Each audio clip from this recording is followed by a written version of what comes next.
안녕하세요, 여러분. 머니케어 뉴스 리포트 시작하도록 하겠습니다. 즐거운 크리스마스 연휴 보내시고요. 메리 크리스마스. 자, 반도체 소부장 관련돼서 여러분들 좀 관심을 가져달라라고 이야기 드리고 있습니다.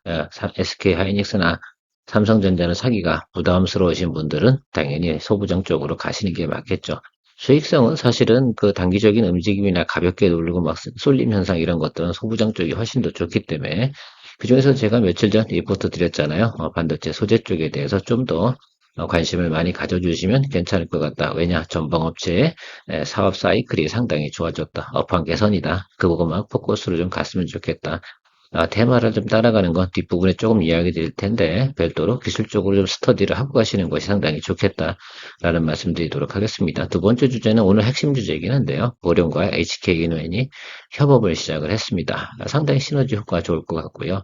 HK이노엔 같은 경우 그전에 이제 종근당하고 거래를 했는데 종근당 쪽이 한 400억 정도의 그 판매 수수료가 나갔습니다. 이제 그 점을 갖다 지급을 안 할 수 있는 방법이 생겼으니까 그걸 갖다 HK이노에는 영업이익으로다가 다시 만들어낼 수 있는 좋은 효과가 나타날 거고, 보령 같은 경우는 없던 약, 위 관련된 소화기 쪽 관련된 약은 없었거든요. 자, 그거 부분이 또 추가 매출로 나타날 수 있으니까 적어도 뭐 매출 한 1,500억, 2,000억 정도는 더 올릴 수 있지 않나라고 생각을 하면 보령도 드디어 1조 대 매출을 갖다 노려볼 수 있지 않을까라고 생각을 합니다. 자, 그렇게 되면 또 주가에는 상당히 도움이 될 텐데요. 두 회사 모두 주가가 어떻게 돼요? 과거에 고점 대비해서 상당히 낮은 구간에 있습니다. 적어도 밸류에이션이 그러니까 주가로 보면 한 50% 정도는 더 업사이드가 남아있다라고 생각하시면 될 것 같아서 좀 준비를 좀 했습니다. 자, 그런 내용들 가지고 여러분들하고 오늘 공감 만들어 보도록 하겠습니다. 도움이 되셨다 생각하시면 좋아요, 구독 잊지 마시고요. 뭐 크리스마스 연휴니까요. 여러분들 주로 쭉 이야기 들으시면서 그냥 생각만 해보시면 되지 않나 생각을 합니다. 연말에 어떤 종목을 갖다 딱 써서 이거 3개월 갑시다라고 이야기 드리진 않고요. 지금은 이런 것들 이야기 드리고 미리 이제 한 1월 중순 넘어가면서부터 이제부터 좀 매수 타임을 뭐든지 이런 거잖아요. 주식은 쌀 때 사는 게 상당히 무조건 좋다. 가급적이면 싸고 쌀 때 좋은 곳을 살 수 있다면 훨씬 더 좋지 않겠나 이렇게 생각을 합니다. 그런 것들이 사실은 어떻게 보면 우리 그 주식을 하는 사람들이 잘 가져야 될 감각이기도 한 것 같습니다. 저도 물론 가끔 가다 보면 미스 하는데 그건 리포트하고 어닝하고 실제하고 매칭이 떨어지지 않을 때 보통 미스테이크가 많이 나오죠. 그런 건 어쩔 수 없는 겁니다. 제가 뭐 그걸 다 일일이 뭐 기업들을 방문을 해가지고 찾아가서 하는 것들도 아니기 때문에 또 그 리포트 내놓는 가이던스 같은 경우는 그 기업들이 내놓는 거잖아요. 우리 이렇게 나올 것 같아요라고 하는 것들인데 그게 쉽게 말하면 미스매치 된다라고 한다 그러면 어쩔 수 없는 내용도 좀 존재합니다. 그 점은 늘 생각하실 때 그래서 투자의 판단을 갖다 늘 내릴 땐 여러분들이 잘 해주셔야 돼요.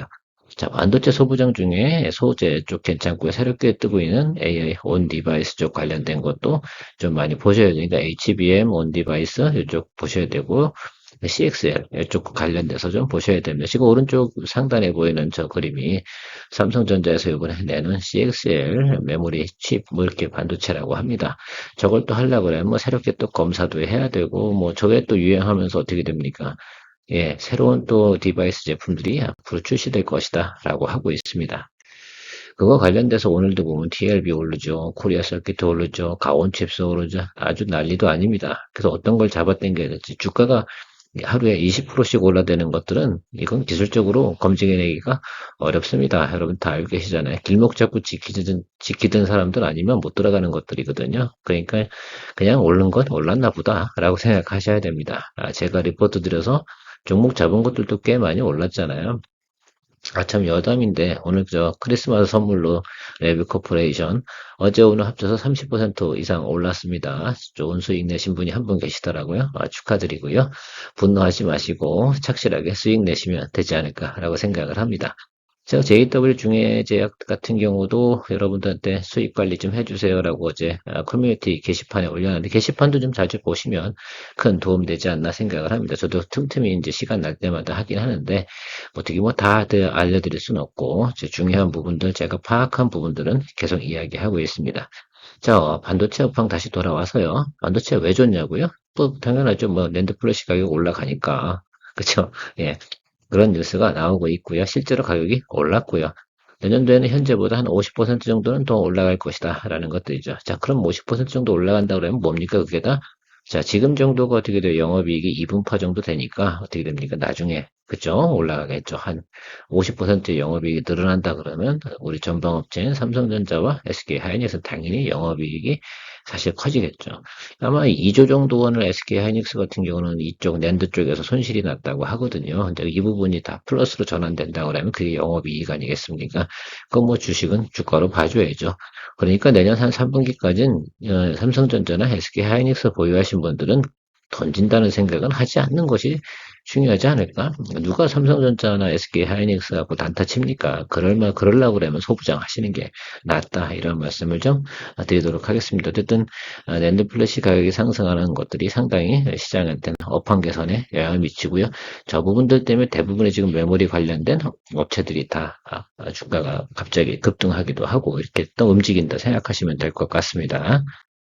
자, 온디바이스 관련된 뉴스가 온 세상을 막 덮고 있죠. 그런 거 관련된 뭐 테마도 막 오르고 이 칩도 오르고 저 칩도 오르고 뭐 제주 반도체부터 해서 뭐 가온칩스 뭐 퀄리타스 반도체 아주 난리도 아닙니다. 자, 그런 것들 미리 리포트 보고 저도 몇 개 올려드렸습니다. 그래서 다 뭐 그런 거 취급 안 하냐 그러지 마시고 주가가 30% 이상 오른 것들 꽤 많이 있어요. 제 영상들 살펴보시면. 자, 그런데 그 하셨나 안 하셨나가 중요하죠. 하신 분들은 즐거울 거고 못 하신 분들은 저도 이 리포트 하다 보면 제가 늘 그랬잖아요. 영상 찍고 있는 날 뭐 15% 20% 올려버리면 영상 찍던 걸 포기해버려야 되는 경우도 상당히 많습니다. 안타깝죠, 뭐. 저도 보고 열심히 만드는 과정에서 그날 올라버리는 걸 가끔 그렇게 올려버리면 너는 뭐 선행 매매를 했느니 뭐 이런 분들도 계실 수 있기 때문에 아예 포기하는 게 더 낫습니다. 자, 최근에 어쨌든 랜드 시장이 좀 부활하는 이유 중에 하나는 온디바이스에서 AI를 구동시키는 그런 역할까지 하려고 그러면 상당히 어떻게 돼요? 데이터가 많은 양을 축적할 수 있어야 되지 않습니까? 제가 볼 때는 뭐 기가까지 갈 수 있는 그런 양이 되지 않을까 생각을 하는데 그러려 그러면 결국은 AI의 연산이라든지 추론까지 가능하려면 데이터를 처리할 수 있는 일단 데이터량하고요. 그다음에 기본적으로 처리할 수 있는 그 연산 속도 같이 받쳐줘야 된다고 생각하면 될 것 같습니다. 내년도 삼성전자 갤럭시 S24에서 뭐 글쎄요, 제가 볼 땐 동시 통역이 가능하다면 얼마나 좋지 않을까 이렇게 생각을 합니다. 그거 나온다고 그러면 아마 끝장날 것 같은데요. 여행객들이 아마 전 세계 돌아다니면서 불편한 게 없을 텐데 아마 저는 좀 많이 기대하고 있습니다만 여러분들은 어떠신지 모르겠습니다. 어쨌든 그런 패턴으로 움직여 갑니다. 자, 최근에 나온 뉴스 중에 웨스턴 디지털 내년에 랜드 가격 55% 올릴 계획이다라는 뉴스도 나오고 있습니다. 뭐 계획이라고 나와 있습니다. 플랜, 예, 올린다라는 말이 아니고 그만큼 시장이 많이 환경이 바뀌어 있다라고 합니다.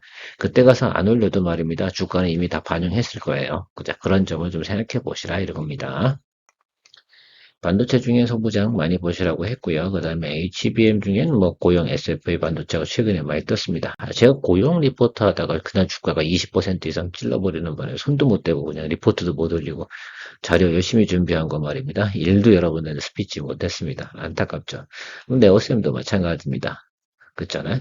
그 CX에 관련돼서 열심히 또 자료 찾았을 거 아니에요. 그래서 이렇게 어느 정도 했더니 저게 있더라고요. 근데 그것도 역시 그랬고요. 자, 우리 그래도 하나는 건졌잖아요. CX에 관련 제품 개발 중인 코리아 서킷 개발 완료된 거 아닌 개발 중인 그래서 수익 실현 여러분들한테 하라고 말씀을 드린 거고요. 뭐 다시 눌림 들어올 겁니다. 그래서 그 눌림 들어오시면 다시 잡으면 되죠. 자, 상 찍고요. 어떻게 돼요? 예, 조금 위에 윗골이 다르고 반 정도 날린다고 그랬잖아요. 그러니까 제가 뭐 예상해 보건데요. 지금 한 2만 원 찍고 있죠. 다시 이제 한 18,000원 뭐 이 정도 오시면 그때 가서 다시 한번 리포트 한번 드려볼 테니까요. 관심 갖고 기다려 주세요. 대덕전자 역시 마찬가지일 겁니다. 그쪽 관련된 거 한 바퀴 다 돌아요. 조금 아쉬웠던 것 중에 하나는 제가 오늘 TLB가 말입니다. 막 이렇게 10% 넘게 찍고 있더라고요. 그래서 제가 조금 너무 일찍 수익 실현을 해라고 말씀을 드렸던 부분이 있는데 사실 말도 안 되는 거죠. 저거. 그렇지 않습니까? TLB 같은 경우는 제가 알기로는 그 대덕전자에 계시던 분들이 나와서 지금 하고 있는 걸로 알고 있는데 뭐 자세한 정보는 잘 모르겠습니다. 제가 뭐 거기까지 할 필요는 없고요. 자, 오늘 또 두 번째 주제인데 이것 좀 많이 관심 좀 가져주세요. 왜냐하면 이게 영업이익이 올라가는 거는 결국은 PER 배수가 올라가야 되죠. 여러분 그건 알고 계시지 않습니까? 영업이익이 늘어나니까 당연히 밸류에이션 받아야 되지 않습니까? 나가던 돈이 안 나가고 돈이 들어오게 되니까 그게 상당히 중요한 포인트라고 저는 생각해요. 그리고 두 회사 다 모두 어떻게 됩니까? 고령이나 HK이노 모두 주가가 낮은 구간에 있다는 점을 이야기 드렸습니다. 그래서 좀 관심을 갖고 보셔야 되는 것들이죠. 어떤 거냐? 그러니까 보령 같은 경우는 지금 그죠? 혈압약 이쪽을 갖다가 지금 원래 판매하고 있었습니다. 2019년인가 21년인가부터 그다음에 HK인후엔 같은 경우는 역류성 식도역량 관련된 소화기관 약을 갖다 개발해서 판매 중이었는데 서로 이걸 어떻게 돼요? 교차 판매할 수 있게 해준 거잖아요. 얼마나 좋습니까? 그러면 서로 나가던 수수료를 서로 판매한 양으로 하면 그죠? 예, 그 마진 계산해 보면 비슷비슷하다 그러면 더 퉁퉁 치는 것이고 아니면 뭐 더 많이 판매한 쪽이 좀 더 가져가긴 하겠지만 그래도 중요한 건 기존에 일방적으로 나가던 거. 예를 들어서 뒤에 나오겠지만 HK노인 같은 경우 종건당에 수수료를 엄청 많이 지급했단 말입니다. 그 돈이 어떻게 돼요? 이제 지급을 안 해도 된다는 포인트가 나오는 것이거든요. 자, 핵심 뭐 이렇게 볼게요. 전체적인 내용은 그래요. 카나브 4종이 보령이고요. 그 다음에 KK 비종이 HK 이노엔이라고 생각하시면 됩니다. 자, 그러니까 어쨌든 이렇게 보시면 돼요. 자, 혈압약 관련된 4종하고요. 그 다음에 위식도 역류질환이요? 뭐 이렇게 된다고 하네요. KK 위종 이렇게 두 개가 되는데 요거 서로 교차로 이렇게 파는 겁니다. 매출액 한번 보십시오. 연에 하나는 1268억 원이고 하나는 1321억 원이에요. 근데 저 두 개만큼 어떻게 돼요? 둘 다 영업력이 비슷하게 나온다고 하면 한 3천억 정도가 더 알파로 나오는 거예요. 그럼 그게 다 매출로 잡힐 거 아닙니까? 매출 잡히고 영업이익은 그렇죠. 뭐 템포로만 잡아도 기본적으로 300억씩 더 나오는 개념 이해가십니까? 그러면 양사다 영업이익이 300억씩 개선되고 매출과 영업이익 증가하면 밸류에이션 조금 더 받아야 되는 것들이고 그렇게 되면 지금 주가는 좀 올라갈 것으로 예상이 되는 것들이죠. 이 부분을 연상해 주시면 될 것 같아요. 그래서 크게 쫄 필요 없는 종목이 되어졌다라고 생각을 합니다. 적어도 내년도만큼은 말입니다. 저들의 협약이 깨지지 않는 이상은 그렇게 되는 것 같아요. HK 이노엔이 이제 종군당하고 과거에 했는데 판매액의 30% 내용을 갖다가 수수료로 지급을 했어요. 그러니까 기존 수수료가 얼마입니까? 저기 보십시오. 400억입니다. 그러니까 그쵸? 괜찮죠? 그리고 서로 간에 어떻게 됩니까? 보령이 낮은 수수료를 또 제한해서 서로 잘 해볼 수 있는 계기가 됐다라고 하고요. 보령은 이번 계기로 제휴가 잘 이루어져서 매출 1조 때까지 기대해 볼 수 있다라고 합니다. 원래 목표는 8천억 정도였어요. 자, 그런 부분 생각해 보시기 바랍니다. 보령부터 여러분 차트 한번 보도록 할게요. 주봉인데요. 여러분들 어디까지 보셔야 됩니까? 일단 비어있는 구간 어디에요? 여기 비었죠? 여기는 무난히 가야 되는 거 맞습니다. 그래서 아주 가볍게 16,000원까지는 여러분들이 찍어주고 바라봐 주셔도 괜찮지 않을까 생각해요. 1분기 안에요. 전 이렇게 보고 있습니다. 내년 4월까지요. 네. 아마도 그 많은 이제 애널리스트 리포트들이 나올 때는 이 이야기가 거기에 리포트 안에 들어가고 타겟 프라이스를 올릴 거거든요. 그래서 여러분들 좀 보셔야 되고요. 좀 최근에 주가 조금 올렸는데요. 뒤에 다음 장에 1분 보면서 어떻게 트레이딩 하는지 이야기 드릴 거고요. 아주 길게까지 1년 정도 들고 계실 분들은 여기 윗단, 여기까지도 커버링 다 할 수 있지 않을까 생각을 해요. 그래서 1단, 2단 이렇게 올라가는 것까지 생각해 보시고 가시면 될 것 같다라고 생각합니다. 제가 생각하는 건 그겁니다. 지금 이렇게 주가가 이쁘게 올라왔습니다. 요거는 이제 백투 노멀이고요. 그 다음에 여기서부터 좀 시너지 효과가 나와서 올라가고 있는 거라 생각하시면 됩니다. 요건 일봉입니다. 근데 이게 지금 이제 그 정배열 구간을 이제 완벽하게 들어선 겁니다. 그러니까 다음번 눌림 자리는 어디라고요? 60일과 60일과 20일 이동평균 요 사이인데 얼마 보입니까? 예, 1,500원에 알람 하나 걸어두세요. 자, 그러시면 그 구간 들어오면서부터 거기서부터 평균 매수 단가 조절해서 쭉 자기가 원하는 수량을 갖다가 나눠서 매수해서 가면 되고요. 타겟 프라이스는 16,000원 4월 초까지 한번 보도록 하겠습니다. 충분히 저는 반응이 올 거라고 생각을 하고 있고요. HK노인 같은 경우도 주봉입니다, 여러분. 보이시죠? 얼마만큼 많이 비어져 있는지. 자, 이 부분 다 채워야 될 거 아니에요? 그죠? 저는 충분히 채우고 갈 거라고 보거든요. 그래서 업사이드도 상당히 많이 남았는데, 조금 고령보다는 주당 가격이 높죠. 좀 무겁죠. 그러니까 좀 천천히 올라갈 가능성이 있습니다. 단기적으로 목표를 설정하고 이러기보다는 저는 둘 중에 어느 거 거래할 거야 라고 한다면 두 개 다 포트폴리오에 넣을 수는 없잖아요. 그러면 좀 더 가벼운 놈을 고르는 게 낫고, 탄력성이 좋은 놈을 고르는 게 우리 투자자 입장에서는 더 좋은 거 아닙니까? 특히 주식을 갖다 이제 차익 거래를 거래를 해야 되니까. 그래서 보령 쪽이 전 조금 더 좋다라고 생각을 하고 있는데 여러분들 의견은 어떠십니까? 똑같이 수익성은 비슷해요. 그러니까 바라보시는 관점 따라 다르지 않나 생각을 하고 있습니다. 물론 HK인이 여러 가지 하고 있는 양도 뭐 많죠. 보통은 보령은 뭐 하는 거 없습니까? 똑같이. 자, 어쨌든 자 HK인후엔 같은 일본 보시면 여기서 눌리 이렇게 올라왔잖아요. 자, 보령이 조금 선행해서 움직이는 모습을 보이십니까? 그렇죠? 움직임 모습 패턴이 그렇죠. 자꾸 좀 잘 착안해서 보시면 좋을 것 같고요. 그래서 보령이 선행해서 먼저 달려가고 있는 모습을 좀 생각해 보면 저는 보령이 좀 괜찮을 것 같고 여기 지금 여기 아직도 저길 뭘 통과하지 못했습니까? 여기 매물벽을 아직 통과하지 못해서 조금 더 시간이 오래 걸리거든요. 그래서 저는 좀 보령 쪽을 좀 더 보셔라 라고 말씀을 드리도록 하는 겁니다.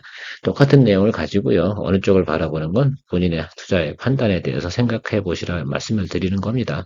저는 어쨌든 보령 쪽으로 가도록 할 거고요. 여러분들은 잘 선택하셔서 좋은 결정 내리시기 바랍니다. 뭐 크리스마스에 이런 얘기 드려놓고 무조건 이런 것도 미리미리 준비해 놓고 그때 알고 돌아가면 크게 부담이 없어요. 내가 왜 샀는지도 모르고 이렇게 주식을 이렇게 거래하다 보면 이 주가가 움직여 버리면 정신을 못 차리거든요. 자, 근데 이런 주식 같은 게 어떻게 돼요?